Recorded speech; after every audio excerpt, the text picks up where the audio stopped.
Woo! I just destroyed my arms.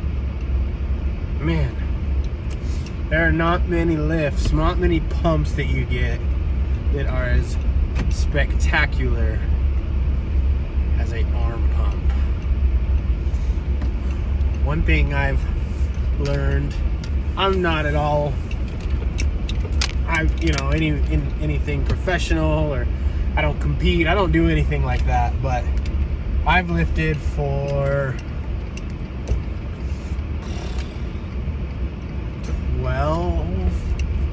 13 years now, and I mean, sometimes I will not lift as hard for a year or so. When I got married, I definitely put on those 15 pounds for marriage, but I've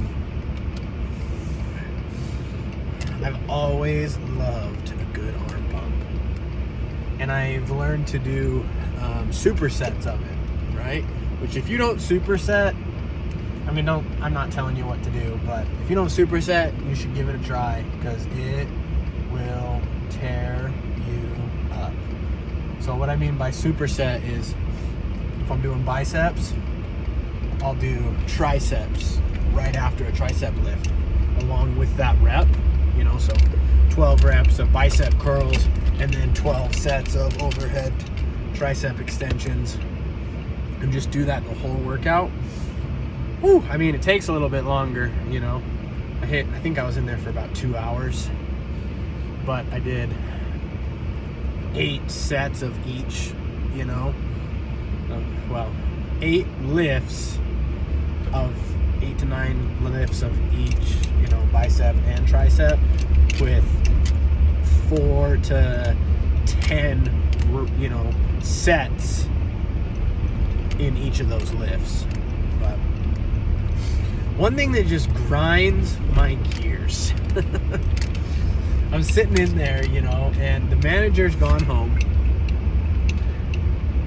and on the door, plastered is "Stop misusing our key fobs," which means, hey, don't bring somebody in if they don't have a freaking key fob, right?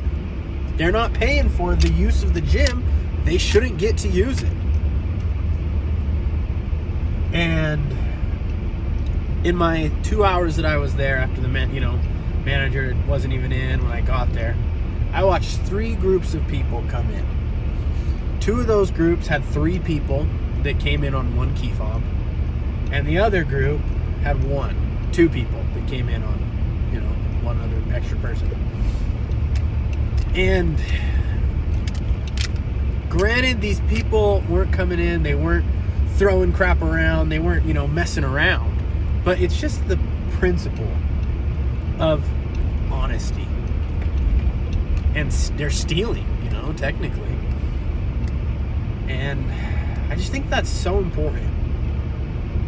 I'm not going to act like I'm 100% honest all the time. I do my best to tell the truth.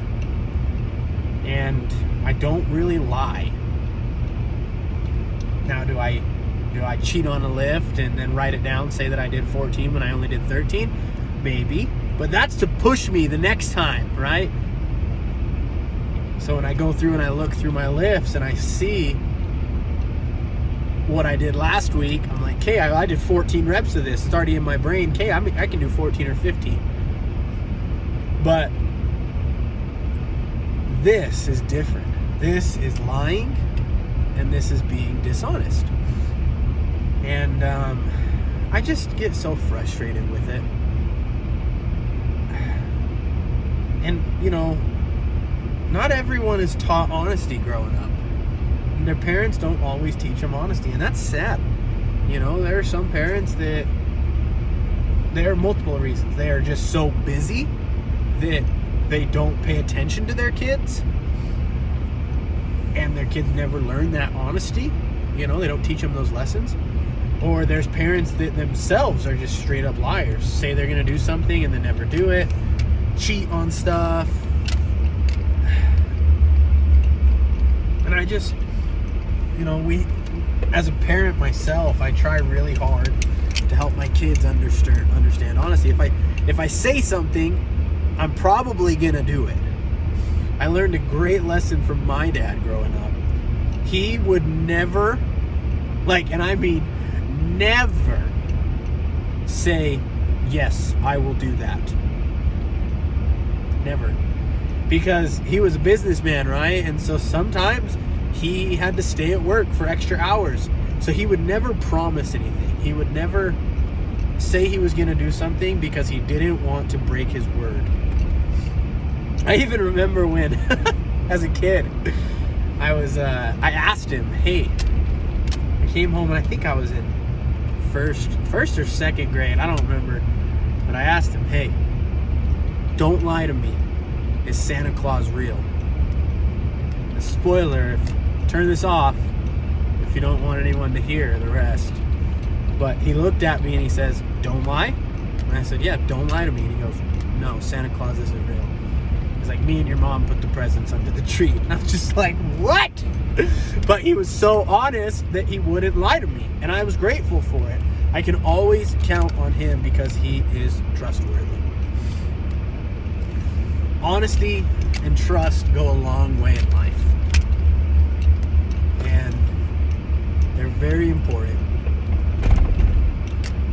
Sometimes people lose sight of that importance. And we're starting to see the effects of it in our life, in our world. People don't tell the truth anymore. People lie.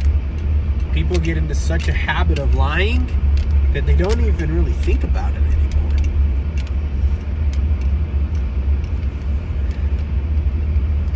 That's part of stay mentally strong. I guess you could even say stay morally strong, right? If you don't have a code to live by, which that code is to tell the truth, be honest. That could just be part of it. It doesn't have to be your whole code, but I mean part of it. Even if that was just your whole code in life, be morally honest. Always. You're going to have a lot of trust. People are going to trust you. People are going to care about you. People are going to take your advice more seriously because they know that you're telling them the truth. Ooh, I got to fix my beard up. It's starting to look a little scraggly. But anyways, it's time to go home, kiss the babies, kiss the wife. Stay morally honest. Stay morally strong. Stay physically strong. Stay mentally strong. And stay spiritually strong. 2 Nephi, chapters 1 through 2. I've been reading them as a family. I've been studying them as I work out. Read them. It's a father talking to his sons, giving advice. Parents are important. Stay strong.